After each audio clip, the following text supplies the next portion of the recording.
Alors, bonsoir, mesdames, messieurs. Bonsoir, Brigitte. Ça va bien? Alain? Oui, ça va bien, toi? Très bien. Bienvenue à l'émission de l'éveil au secret de la vie. Hein? Oui. C'est important. On va tout de suite parler de la dernière émission, puisque le sujet était quand même assez lourd, hein, quelque part. On parlait du suicide, des meurtres et des conséquences que tout ça avait dans les lois divines. Oui, c'est ça. Parce que, veux pas, quand on commet des suicides ou qu'on commet des meurtres, ça a des conséquences.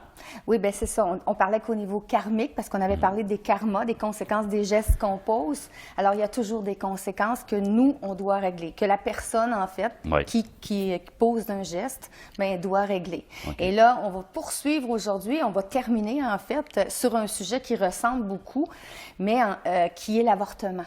Oh! OK, on va essayer d'expliquer que c'est la même chose, en fait, qu'il y a des conséquences karmiques aux gestes d'avortement qu'on pose. OK. Souvent, dans la société, un peu comme les suicides, ce n'est pas des gestes qui sont condamnables dans la société. C'est des gestes que, en fait, on accepte. Bien, si on accepte, ça fait toujours de la peine, on ne trouve pas ça correct, tout ça. Mais en fait, c'est des choses qui arrivent et ce n'est pas permis et ce n'est pas condamnable par les lois humaines. Ouais. Mais en fait, les lois divines, elles, c'est pas la même chose. OK? Alors, au niveau des karmas, au niveau des conséquences, il y a toujours des conséquences aux gestes qu'on pose, puis c'est comme ça que ça se passe. Donc, l'avortement, en fait, ce qu'on nous explique, c'est que, je vous ai déjà expliqué que le bébé, l'enfant, OK, bien, l'âme, avant qu'on choisit nos parents, hein, en fait. Donc, on choisit nos parents. Donc, l'âme erre autour de la mère, elle l'a choisi, et du père. Donc, pendant le processus de formation du corps, du fœtus, en fait, l'enfant, l'âme erre autour, des parents qu'elle a choisis. Alors, quand on fait un avortement, l'âme n'est pas dans le corps, c'est évident. OK? Alors, souvent, les gens vont dire, bien, c'est juste un amas de chair.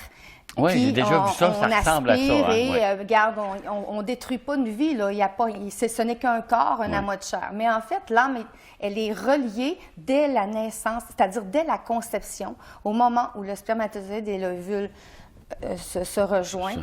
Bien, à ce moment-là, dès ce moment-là, l'âme est reliée au corps par le fameux fil d'argent que je t'ai parlé, qu'on parlait, qui fait en sorte que ce fil d'argent-là sera seulement au moment de la mort. Mais c'est vraiment où le fil est connecté au fœtus, donc à la personne, c'est vraiment au moment de la conception. Alors, l'âme est reliée à la fabrication du fœtus par ce cordon d'argent-là, déjà au moment de la fécondation, au moment des tout débuts de la formation du fœtus. Alors, quand on dit que ce n'est qu'un amas de chair, mais c'est en fait une fin de vie pour cette âme-là, parce qu'elle avait tout préparé d'avance, ce qu'elle devait venir travailler, elle avait choisi ses parents, puis tout ça. Puis là, bon, on met fin à ça. Alors, on coupe le lien, on tue en fait, le corps. Je pourrais donner l'exemple. J'ai déjà expliqué aussi que un être humain, OK, nous, en tant qu'être humain, le soir, quand on dort, en fait, notre âme quitte le corps. OK, oui. Mais on est toujours relié à notre corps par le cordon d'argent. Comme je vous ai dit, ça se rend qu'au niveau de la mort. Donc, quand on dort à tous les soirs, on ne sait pas, on ne s'en rend pas compte, mais l'âme quitte le corps et s'en va travailler avec les guides pour bien préparer les jours qui s'en viennent, OK? Donc, on n'est jamais laissé à nous-mêmes tout seul. Donc, ça serait l'équivalent de dire qu'une personne se fait assassiner pendant son sommeil. OK. Donc, tu parles de l'avortement. De l'avortement, OK? Parce qu'en fait, c'est la même chose. L'âme est comme est en sortie de corps, n'est pas dans le fœtus tout de suite, mais c'est le même état qu'une personne qui quitte son corps de la nuit pour aller cheminer. C'est le même principe. OK? Le lien, elle est attachée à la matière qui est en formation, comme notre âme est attachée à la matière qui est notre corps, déjà au moment de la conception. Alors, c'est exactement les mêmes conséquences que si on tuait quelqu'un pendant son sommeil. Mais des fois, tu sais, on se dit, bon, ben, t'as des jeunes qui tombent enceintes. C'est même pas eux qui prennent la décision, c'est les parents qui décident, bon, ben, on va la faire avorter, tu sais, elle est trop jeune pour avoir un enfant. Mais elle, ça veut dire celle qui est enceinte va avoir des conséquences de ça, vu que Oui, c'est sûr. C'est évident. C'est des conséquences, mais en fait, c'est qu'elle alourdit son karma parce que c'est certain qu'elle va devoir réparer les gestes qu'elle a posés. Parce que c'est pas la même chose que perdre un enfant naturellement pendant une grossesse. Ça, c'était prévu et des fois, il y a des âmes qui décident de vivre ça et pour faire grandir les parents autour. OK? Alors ça, c'est prévu. C'est pas la même chose que si on prend la décision de l'enfant, le fœtus va bien, mais qu'on prend la décision d'enlever la vie. Alors, c'est quelque chose qui est condamnable par les lois divines. Donc, c'est comme ça. Alors, c'est sûr qu'il y a toujours des conséquences, d'accord? Puis l'âme qui se fait refuser avec l'avortement, en fait, elle va errer tout le temps que devait durer sa vie, d'incarner qu'elle avait préparé avec ses parents-là et les a choisis. L'âme n'apporte pas, l'âme n'apporte pas, elle reste comme une petite étincelle tout près. Alors, si ça vous est arrivé et que vous avez vécu un avortement ou quoi que ce soit, c'est possible. Là. Alors, mais si vous voulez faire grandir l'âme, considérez-les comme votre enfant. Pensez-y, parlez-lui à cette âme-là et vous allez la faire grandir parce qu'elle est toujours auprès de vous. Même si vous l'avez refusé. Donc, ça aide énormément au niveau, du processus. C'est quelque chose de quand même assez important. Hein? Ouais, tu sais, quand on regarde réfléchir. toutes les revendications qui sont faites auprès des femmes pour avoir droit à l'avortement, puis tout ça, tu dis, hey! Bien, souvent, c'est qu'on a laissé de côté beaucoup la spiritualité, puis tout ce qui est... on se préoccupe plus de ça. Hein? C'est la société, c'est ce qu'on vit, c'est la liberté de la femme, la justice. C'est évident que des fois, c'est pas évident des situations, mais peut-être qu'en fait, tu l'as choisi avant, c'est pas en fait, tu l'as choisi avant de t'incarner, de vivre une grossesse à tel moment, Et tu as choisi de vivre les difficultés qui vont avec, parce que ça va te faire grandir. Le but de vivre sur Terre, c'est d'évoluer, de grandir, et ce n'est jamais à travers tout le temps ce qui est beau, c'est à travers la souffrance et les difficultés qu'on grandit. Donc, c'est comme ça. C'est sûr que refuser la venue d'un enfant, c'est... En fait, tu empêches l'enfant, ce que je pourrais terminer tu empêches un frère, un âme de grandir, d'évoluer, de poursuivre son évolution. Tu ne peux plus le guider dans son épuration pour que lui progresse, en fait, parce que tu l'empêches. Et tu n'es plus un stimulateur pour qu'il puisse explorer sa spiritualité non plus. C'est comme tu viens tout bloquer ça, tu viens tout arrêter ça. Tu viens tout perdre. Puis éduquer un enfant, en fait, c'est l'oubli de soi, c'est beaucoup de choses qui fait en sorte que c'est des choses que tu as à comprendre et à vivre, mais en refusant, à ce moment-là, tu ne le fais pas. On va prendre un petit temps de réflexion avec tout ce que tu nous as dit, c'est important. Oui, on revient dans 2 minutes, on va être là. Nous voilà de retour et on est toujours avec Brigitte. Et Brigitte, je pense qu'on a réglé le cas de l'avortement, mais si les gens veulent peut-être réécouter puis essayer de tout comprendre, on peut aller sur YouTube et taper l'éveil au secret de la vie. Et puis tout de suite, on va tomber sur toute la série d'émissions et elle est toute diffusée présentement sur YouTube. Toutes les émissions qu'on a tournées depuis le début dans notre première saison, puisqu'on va poursuivre l'an prochain, en fait. Hein? Ça revient l'an prochain? Ben, j'espère, oui. Mais c'est ça. Alors oui, on va être capable de voir toutes les émissions si on va sur YouTube. Et je voudrais terminer aussi en disant que, tu sais, il n'y a pas une situation qui est pareille face à ça, face à l'avortement. Dans l'au-delà, avec... Tout ce qu'on peut vivre, il y a tellement de possibilités. Tu sais, un enfant, une âme, un avortement peut avoir lieu. Je vais terminer avec ça. Un avortement peut avoir lieu. Une mère peut décider qu'il y a un avortement. C'est sûr qu'il y a des conséquences à ça, je l'ai toujours dit, mais c'est possible que l'âme décide de revenir tout de suite dans l'autre fêtus que la mère va porter, dans l'autre enfant. Dans le prochain enfant qu'elle va avoir. Oui, c'est ça. Parce que peut-être qu'il y a la possibilité que l'âme fasse ça. Donc, il y a des choses, des fois, qui peuvent se régler comme ça. Donc, il ne faut pas voir non plus ça comme un drame. Le but, en fait, là, c'est de parler à l'âme et de lui demander pardon sincèrement avec son cœur. Dans une autre émission, je parlerai de la prière. Alors, j'expliquerai un petit peu comment faire pour demander des choses comme ça. Et d'en être conscient, déjà là, ça aide. Ça aide. Bon. Là, on s'en va dans un autre sujet qui n'est pas évident non plus. On va parler des jugements. Oui, ben oui, c'est parce que, tu sais, dans la religion catholique ou dans n'importe quelle tradition religieuse, souvent on nous dit, le jugement, mon Dieu, le jugement d'après la mort. Oui. Quand on meurt, c'est le jugement dernier. Qu'est-ce qui se passe avec ça? On rencontre Saint-Pierre, puis là, on va... On a souvent fait peur aux gens avec ces choses-là. Oui. Hein? C'est que, aujourd'hui, moins, là, mais dans les années 60, on a fait peur énormément aux gens. On allait au paradis ou à l'enfer. C'était carrément ça. C'était en plein ça. Puis des fois, on agissait de telle façon parce qu'on avait tellement peur d'aller en enfer que ce soit ça. En fait, il y a 2 types de jugements dans les lois divines. Il y a le jugement qui se produit à toutes les fois que tu viens vivre une incarnation sur Terre au moment de ta mort. Okay. Ça, c'est un jugement où tu fais le bilan de ta vie. D'accord? OK. Et il y a un autre jugement qui se produit, lui, à la fin, OK? À la fin de l'existence de l'âme en tant qu'être incarné. OK? À la fin de tout, quand elle devient un être de lumière. Ça, c'est ce qu'on appelle le jugement dernier. OK? Mais ce n'est pas seulement pour les âmes. Le jugement dernier, il se produit pour tout ce qui existe dans l'univers aussi. En fait, chaque chose a une durée de vie et est en progression, change. Alors, quand on est arrivé à un changement, à une autre étape, on a un jugement dernier où on fait le bilan de ce qui s'est passé pour autre chose. Alors, on va essayer d'expliquer un petit peu tout ça. Parce que, donc, le jugement qui se produit à la fin d'une vie, en fait, c'est ce qu'on appelle le fameux tunnel là, que tu passes, puis qu'ensuite, là, tu vois toute ta vie défiler devant toi. Souvent, il y a plein de gens qui vont nous dire ça, et que là, tu vois toute ta vie défiler devant toi, puis en l'espace de quelques secondes, tu peux faire le bilan de ta vie. C'est ce qu'on appelle le jugement. Okay? Et ça se produit...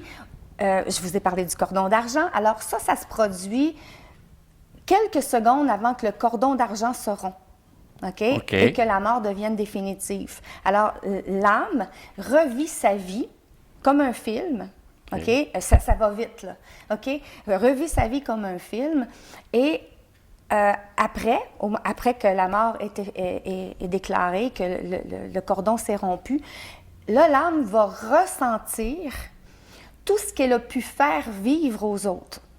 En fait, ton jugement, là, c'est toi-même qui te juges parce que tu ressens ce que tu as fait vivre à toute personne dans ta vie. Alors que tu leur as fait vivre de l'amour, que tu leur as fait vivre de des malheurs, de la colère, de la peine.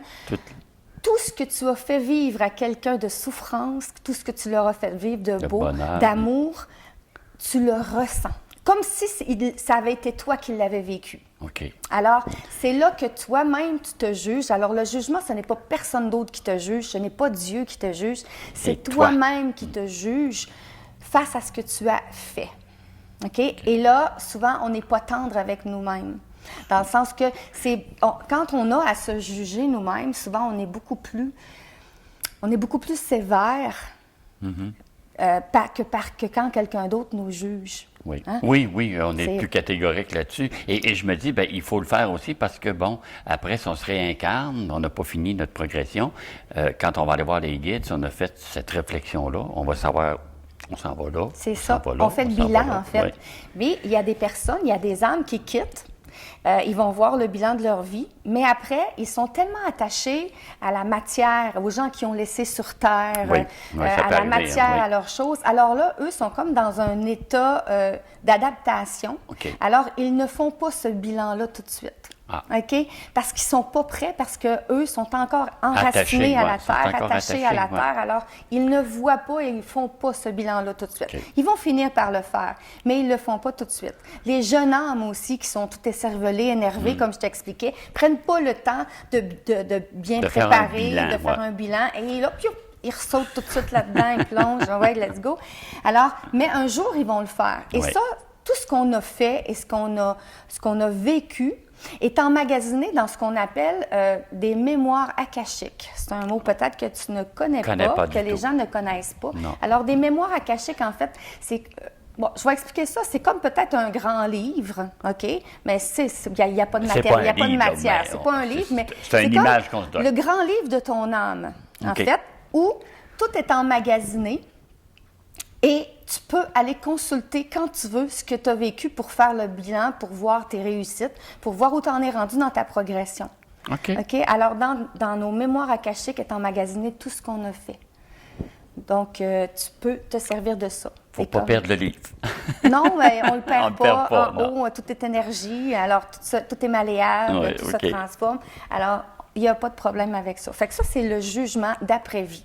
OK. Ça va. Le jugement dernier, c'est assez facile, c'est assez court. Ce ne sera pas très long à expliquer. Oui, en parce fait, qu'il ne nous reste pas beaucoup de temps OK. d'aller à la pause. Oui, d'accord. Alors, en fait, bien, le jugement dernier, c'est le jugement comme quand l'âme est devenue pure, parfaite, à l'exemple de Jésus. OK. Qui est venu sur Terre, de n'importe quel prophète qui était des êtres de lumière qui sont venus transmettre un message. Alors, là, tu fais le jugement dernier. Alors, c'est le jugement final de la réussite de l'âme. OK? OK. C'est ça.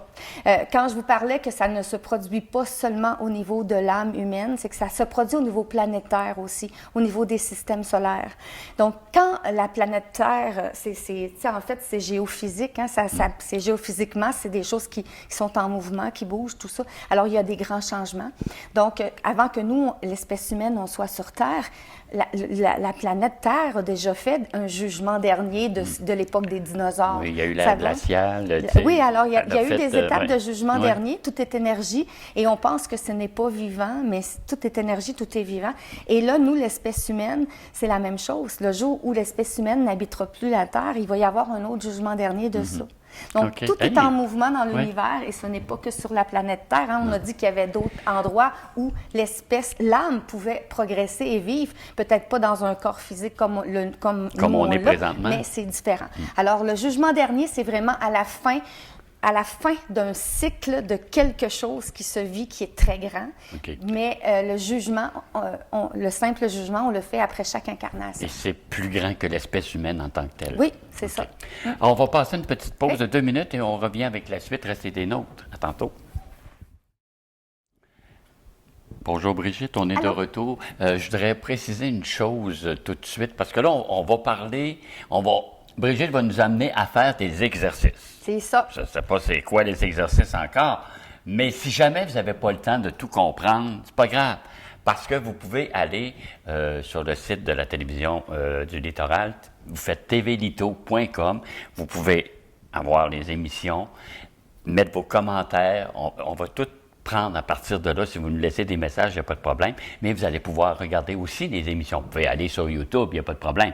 Mais vous pouvez aller aussi sur le site de la télévision, puis ça va être aussi accessible. Bien, c'est ça, puis ça va leur permettre, avec ce qu'on va faire présentement, de pouvoir aller rechercher les questions si les gens n'ont pas le temps de les prendre en note au complet aujourd'hui. Oui, parce qu'on a un contexte de temps, donc il faut y aller dans le temps qui est prévu pour ça. Donc, des fois, ça va vite. On n'écrit pas assez vite, là, c'est pas évident. Fait en fait, vous pourrez retourner sur les émissions pour pouvoir prendre les notes et faire l'exercice comme il faut. En fait, pourquoi j'ai décidé de faire ça, c'est que je sais que là, on est comme sur la fin de notre saison. Il nous reste quelques émissions, mais ensuite, on va être en vacances pour l'été. Donc, pendant l'été, ce serait une bonne idée d'essayer de faire ces exercices-là, puis de prendre la peine de travailler là-dessus. Puis c'est certain que ça va vous aider. Donc, parce que ça prend un certain temps non plus. On ne fait pas ça. Non, on ne fait pas ça en l'espace d'une heure. Il faut qu'on prenne le temps d'y réfléchir, de vivre en réfléchissant à ces questions-là, mais d'en prendre note. Okay. Donc, la première chose, en fait, je vais donner comme 2 sortes d'exercices. Alors, le premier exercice qu'on va donner, c'est pour essayer enfin d'atteindre la joie de vivre. Ah, c'est un bel exercice. Ben oui, c'est agréable, mais ça demande... C'est ça qu'on vise, hein? Ça demande un effort, puis des fois, c'est souffrant parce qu'il faut qu'on se remémore des affaires qu'on a vécues qui ne sont pas très agréables. OK? Oui, mais il faut le faire. Mais c'est ça. Alors, en fait, ce que je vais vous demander, c'est sur une feuille de papier, de vous questionner, OK? Comment vous sentez-vous réellement dans votre vie? OK? Alors, première question à écrire sur vos feuilles. Comment vous sentez-vous réellement dans la vie, dans votre vie? OK? Êtes-vous à votre place? Vous sentez-vous bien? Êtes-vous bien entouré? Est-ce que vous êtes heureux dans ce que vous vivez? Ainsi de suite, OK?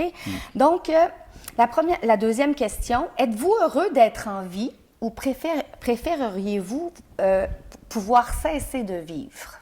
C'est une méchante grosse question. Ouais. OK?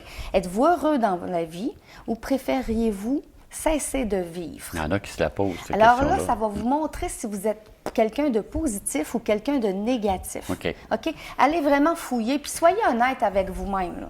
Il y a peut-être des choses qui vous rendent heureux, il y a peut-être des choses qui vous rendent triste, négatif, mais prenez la peine de vraiment tout détailler ça et d'écrire tout ça. Oui. OK? Comment vous sentez-vous réellement avec vos proches, les gens qui sont près de vous? OK? Comment vous sentez-vous avec vos proches? Peut-être que tu te sens plus proche de ton père, de ta mère. Peut-être que vous vous sentez plus proche d'un cousin, d'une cousine, d'une amie D'un que vous frère. avez, d'un frère, d'une amie. Donc, de qui vous sentez-vous proche? Puis, est-ce que vous vous sentez réellement proche de tout le monde? Prenez la peine de regarder tout ce qui vous entoure, votre environnement, et faites le bilan de ça. Écrivez tout ça. Y a-t-il quelques hostilités qui est enfouies dans votre cœur, là, que vous ne voulez pas admettre, puis que vous n'auriez pas conscience? Les hostilités, en fait, c'est des choses qui vous dérangent. OK? Alors, y a-t-il dans votre cœur des choses qui vous dérangent, puis que là, vous les cachez? Vous n'avez pas réglé. Non, vous les avez enfouis dans Oui, une c'est petite ça. boîte, là, dans votre cœur, puis vous avez décidé de fermer ça. Oui, Puis, touche plus à je veux ça. même pas y penser, parce que quand j'y pense, ça me fait souffrir. C'est ça. me dérange. Ça me dérange. Mais là, faites-les sortir, c'est ça que je demande. OK. Allez les chercher, ces blessures-là, ces choses qui vous ont dérangé dans votre vie depuis que vous êtes tout petit, puis écrivez-le sur une feuille.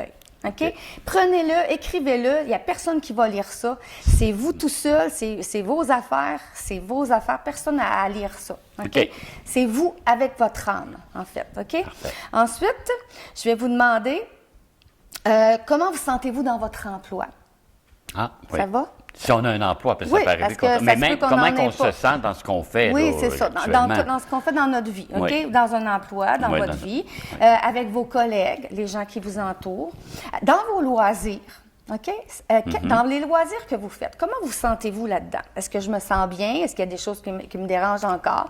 Est-ce qu'il y a des loisirs que je fais pour faire plaisir aux autres, mais qu'en fait, T'aimes pas ça? ça me pas ça? Est-ce que tu t'écoutes ou tu n'es pas capable de dire non à certaines choses? Donc, prends la peine de vérifier tout ça avec les différentes races.